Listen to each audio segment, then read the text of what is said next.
My parents took my inheritance for her car. One phone call changed everything.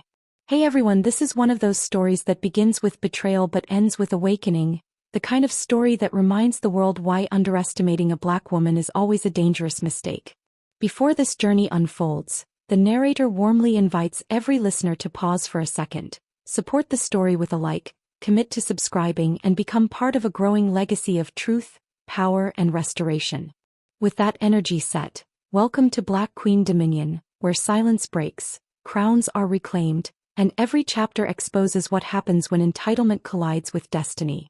This story begins with a woman who was raised to believe that family was sacred, that blood promised loyalty, and that patience would eventually be rewarded. She grew up watching her parents preach sacrifice while quietly benefiting from her obedience. From childhood, she was molded into responsibility, praised for resilience, and reminded that her role was to endure first and receive later. Her inheritance was spoken of like a distant sunrise, something always coming but never arriving. It was framed as security, legacy, and proof that her sacrifices were seen, even though the evidence never quite materialized.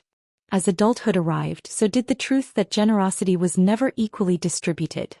Her parents leaned heavily on her success, her discipline, and her financial growth, all while redirecting their emotional energy toward another daughter whose needs were always louder and whose mistakes were always forgiven. The narrator had worked relentlessly, building stability from nothing, believing that integrity would eventually balance the scales. She trusted that the inheritance promised since youth would be her foundation, a return on years of loyalty and restraint. The betrayal arrived quietly, without ceremony, the way family betrayals often do. One afternoon, buried beneath casual conversation and dismissive tones, she learned that her inheritance had already been spent. It had not gone to medical emergencies, nor survival, nor unavoidable debt.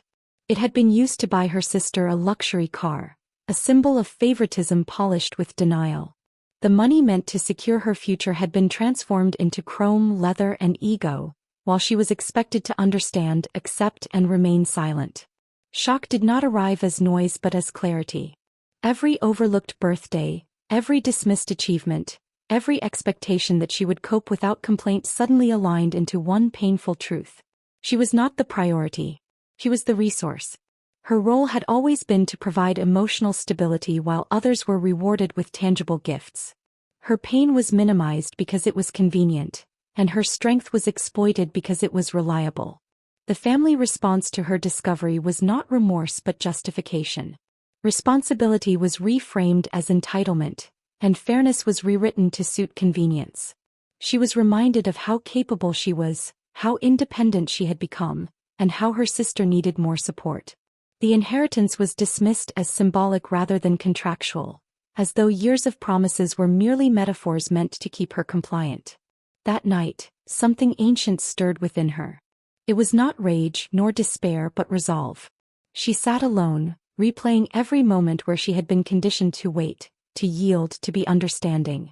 The silence of her room became sacred, a space where illusions dissolved.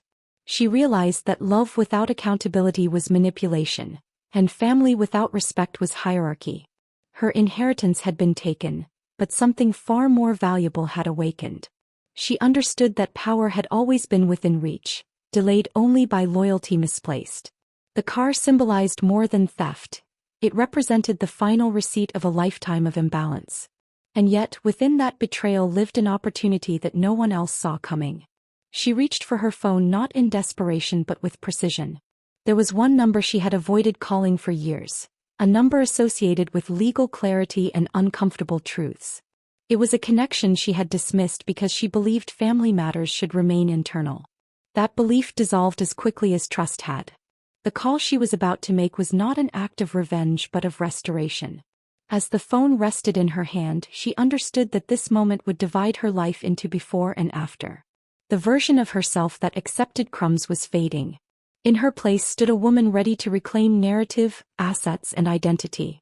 The silence before the call felt ceremonial, like the final breath before transformation. What followed that call would unravel secrets, shift power, and expose truths buried beneath years of manipulation, setting the stage for consequences no one in her family was prepared to face. The phone call did not feel dramatic in the moment. Yet its impact rippled instantly through the foundation of everything she had been told to accept. The person on the other end represented knowledge, structure, and an outside perspective untouched by emotional manipulation. This was not a call fueled by anger but by awakening, a deliberate step toward understanding the full scope of what had been taken and why it had been allowed. As information unfolded, clarity replaced confusion. The inheritance had not been a vague promise or symbolic intention. It had been documented, structured, and legally designated. The narrator learned that what her parents had done was not just morally questionable but legally actionable. Years of trust had allowed lines to be crossed quietly, and silence had been mistaken for consent. The realization did not weaken her, it fortified her. The narrative she had been fed since childhood began to collapse. She had been told that patience was virtue, that sacrifice was love, and that fairness would eventually come. In truth, those ideas had been tools to keep her manageable. Her parents had relied on her reluctance to challenge authority, confident that guilt would always override her boundaries. They never anticipated scrutiny. As days passed, she moved with calm intention. There were no confrontations, no emotional outbursts, and no attempts to negotiate affection. She observed everything with new eyes, noting how quickly narratives shifted when power dynamics were threatened.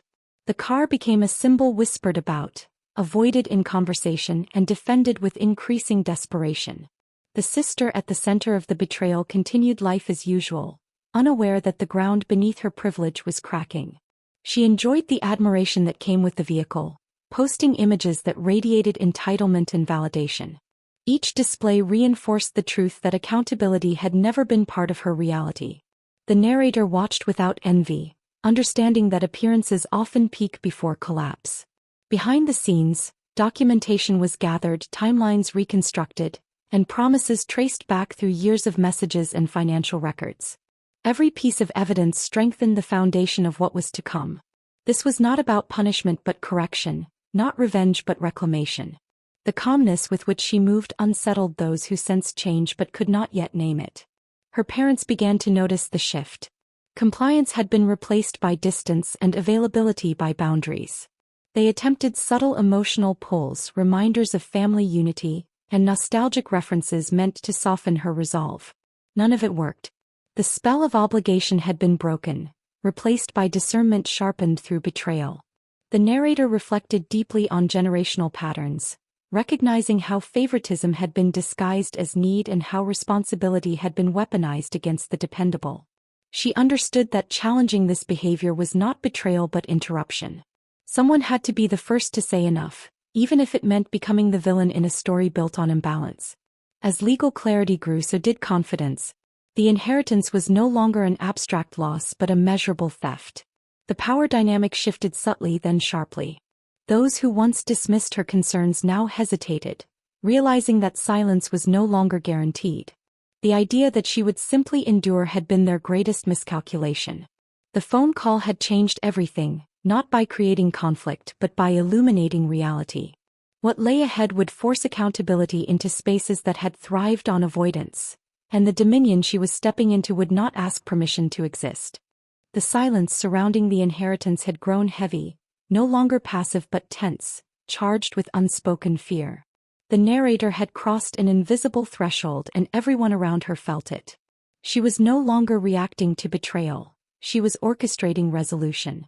The calm that wrapped around her movements was not forgiveness, nor hesitation, but strategy refined by clarity. This was the phase where truth stopped whispering and began standing upright. The legal process moved forward quietly, intentionally shielded from emotional interference. Paperwork replaced excuses. Dates replaced denials.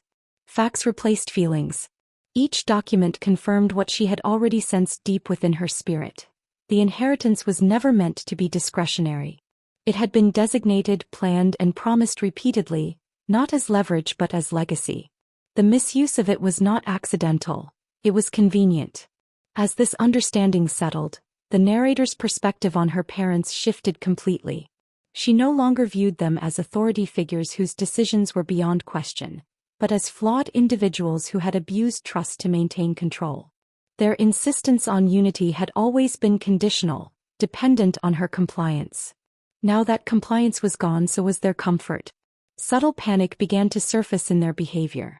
Phone calls increased, messages softened, concerns suddenly bloomed where dismissal once lived. They spoke of misunderstandings, of intentions taken the wrong way, of family matters being exaggerated by outsiders. The narrator recognized these patterns instantly. When accountability approaches, manipulators attempt to reframe reality. She did not engage emotionally. She responded minimally, precisely, and without explanation. Her silence was no longer a wound but a boundary, and boundaries terrified those who relied on access. Each unanswered question, each delayed response, reminded them that control was slipping. Meanwhile, the sister remained unaware of the magnitude of what was unfolding. The car still gleamed, still symbolized victory in her world. She mistook the narrator's quiet for surrender, never questioning why the usual financial support, emotional buffering, and protective presence had disappeared. Privilege often blinds its beneficiaries to the systems that sustain it. Internally, the narrator experienced waves of grief, not for the money alone, but for the version of family she had believed in. She mourned the illusion of fairness, the hope that love would one day be reciprocated equally. Yet grief did not weaken her. It refined her resolve, stripping away naivety and replacing it with discernment. She began redefining what inheritance truly meant. It was no longer just financial security but self-respect reclaimed, cycles broken, and power redistributed. She understood that allowing the theft to stand would teach the next generation that exploitation was acceptable as long as it wore the mask of family. She refused to be that lesson. As legal notices were prepared, the tone of the household shifted from confidence to calculation. Conversations became cautious. Stories changed. Justifications contradicted previous statements. The narrator observed this unraveling without satisfaction, knowing that exposure was not vengeance but consequence. The car, once a symbol of favoritism, became a liability. It represented proof rather than pleasure, evidence rather than escape. Its existence tied directly to the misuse of funds, and that reality began to haunt those who had celebrated it. The shine dulled as awareness crept in. The narrator's sense of self evolved rapidly during this time. She no longer felt the need to explain her strength or apologize for asserting her rights. She embraced the identity she had always been discouraged from stepping into, a woman who questioned, claimed, and refused to be sidelined for the comfort of others. Friends and distant relatives began to notice the shift as well. The narrator carried herself differently, spoke less but meant more, listened with intention, and moved with purpose. The energy around her changed, signaling that something irreversible was underway. She was no longer available for manipulation disguised as love. A formal notification is prepared, ready to be delivered, marking the moment when private betrayal would enter public accountability. The narrator understands that once this step is taken, there will be no returning to the illusion of peace. But she also knows that true peace has never existed where truth is suppressed. The stage is set for confrontation, not driven by emotion but by evidence, not by anger but by law. The illusion of control finally shattered. What had once been handled behind closed doors was now exposed to scrutiny, and accountability arrived without asking permission. The formal notice was delivered with precision, not drama. There were no raised voices, no emotional explanations, only facts laid bare with unmistakable authority. The moment it landed, the balance of power shifted permanently. The parents who once spoke with certainty now spoke with caution. Their confidence dissolved into confusion as they realized this situation could not be smoothed over with affection, nostalgia, or moral pressure. The familiar strategies they had relied on for years no longer worked. Guilt found no entry point. Emotional leverage had lost its grip. For the first time, they were forced to face their daughter not as a subordinate, but as an equal protected by structure and law. Panic surfaced in fragmented ways. Attempts were made to rewrite history, to suggest shared understanding, to imply verbal agreements that had never existed. But evidence does not bend to narrative. Documents, timelines, and financial records told a consistent story, one that contradicted every convenient excuse. The inheritance had been taken deliberately and spent without consent. No amount of emotional reasoning could erase that. The sister, now fully aware of the unfolding situation, reacted with disbelief. The car that had once represented validation became a source of dread. What had felt permanent now felt borrowed. For the first time she confronted the reality that privilege without ownership is fragile. Her lifestyle had been funded by entitlement, not entitlement earned, and the reckoning was unavoidable. The narrator observed this unraveling without cruelty or triumph. She did not need to celebrate their discomfort. Their fear was not her victory, her clarity was. She had reached a place where her self-worth no longer depended on being understood by those who benefited from misunderstanding her. She stood firmly rooted in truth, letting consequences speak for themselves. Family members who had remained neutral suddenly found their positions tested. Silence became a statement. Some reached out with concern, others with thinly veiled criticism. The narrator recognized these reactions as reflections of their own comfort with injustice. She did not chase validation. She allowed distance to reveal alignment. Emotionally, this chapter was not easy. There were moments of sadness, memories of childhood trust, flashes of longing for a version of family that could have existed. But she did not romanticize the past. She acknowledged that love without respect had shaped her endurance but could not shape her future. As negotiations were attempted, the parents realized that control had fully slipped from their hands. This was no longer about persuasion. It was about resolution. The inheritance could not be dismissed, minimized, or repackaged. It had to be accounted for. The system they once relied on to favor one child over another now demanded balance. The sisters' resistance grew quieter as reality closed in. The car, once a symbol of superiority, became a reminder of borrowed power. Every mile driven echoed with the understanding that it stood on unstable ground. The narrator felt no satisfaction in this. She understood that consequences often teach lessons that conversations never could. Throughout this process, the narrator transformed internally. She no longer questioned whether she was being too harsh, too demanding, or too much. She recognized those doubts as remnants of conditioning meant to keep her small. She replaced them with certainty grounded in truth. Her identity as a Black woman reclaiming what was promised became central, not as a point of conflict but as a declaration of worth. She understood that dominion was not about domination but about sovereignty. She was no longer seeking approval. She was establishing boundaries that would define every relationship moving forward. Restitution is no longer hypothetical. Apologies begin to surface, not out of empathy but necessity. The narrator sees them for what they are and accepts nothing less than accountability. The story pauses here at the edge of resolution, where power has shifted but the final reckoning has yet to be revealed. The next chapter will uncover what happens when justice is no longer delayed, when inheritance is reclaimed not just in currency, but in dignity, legacy, and unshakable self-rule.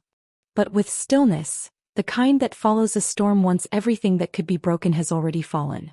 This was the moment where outcomes replaced tension, where speculation ended and reality settled into place. The narrator stood at the center of it all, not triumphant in a loud way but grounded, composed, and unmovable.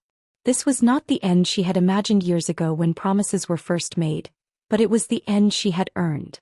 The resolution arrived formally, unmistakably. The inheritance was acknowledged, quantified, and ordered to be restored.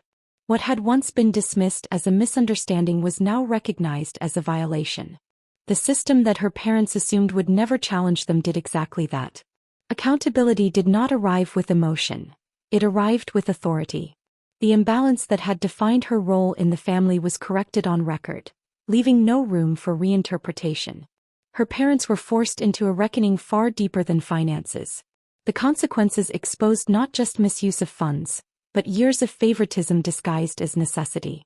Their justifications collapsed under scrutiny, revealing patterns they had never intended to confront. The narrator did not seek to humiliate them. She allowed the truth to stand on its own, knowing that acknowledgement was more powerful than apology. The sisters' reality shifted dramatically. The car, once the centerpiece of her privilege, no longer held the same meaning. It became evidence of excess, a reminder that what is given without responsibility can always be taken away. The lifestyle she had grown accustomed to was no longer guaranteed. For the first time she had to face the cost of being favored without accountability. The narrator watched these changes from a distance she had intentionally created. She no longer inserted herself into chaos or attempted to manage other people's emotions. She understood now that her role was not to absorb discomfort so others could remain comfortable. Her responsibility was to herself, to the future she was building, and to the legacy she refused to let be stolen again. Emotionally, this chapter was layered. There was relief, yes, but also grief for the family dynamic that could never return to its former shape. Some doors once closed by truth remain closed forever. She accepted this without bitterness. Growth often requires letting go of what was familiar even when it once felt safe. With the inheritance restored, she did not rush into celebration. Instead, she paused to reflect on what it represented. It was not just money returned but validation of her worth, proof that endurance did not have to mean erasure. She invested wisely, intentionally, using the resources to build stability, opportunity, and independence on her own terms. Her sense of identity expanded beyond the role she had been assigned.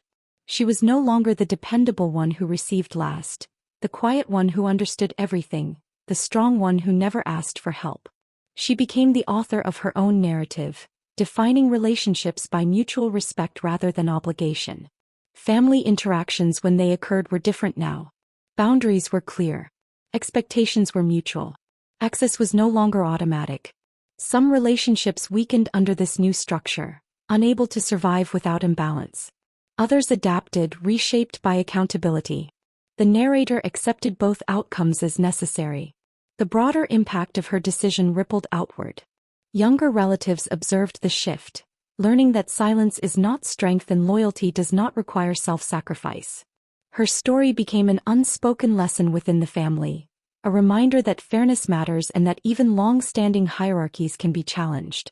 Internally, she carried herself with a quiet authority that could not be ignored. She no longer sought validation from those who once dismissed her. She trusted her instincts, honored her boundaries, and moved through life with intention. The betrayal that once threatened to break her had instead clarified her purpose. As the story reaches its conclusion, the narrator stands fully in her dominion. Not hardened but whole. Not resentful but resolved. She understands now that reclaiming what was taken required courage, patience, and the willingness to disrupt comfort for the sake of truth. This was never just a story about inheritance or a car. It was a story about power reclaimed, cycles broken, and a Black woman choosing herself without apology. When one phone call changed everything, it did not just return what was lost. It revealed who she had always been. Leaving behind a legacy not of revenge, but of restoration, sovereignty, and the undeniable rise of a queen who refused to stay silent in her own story.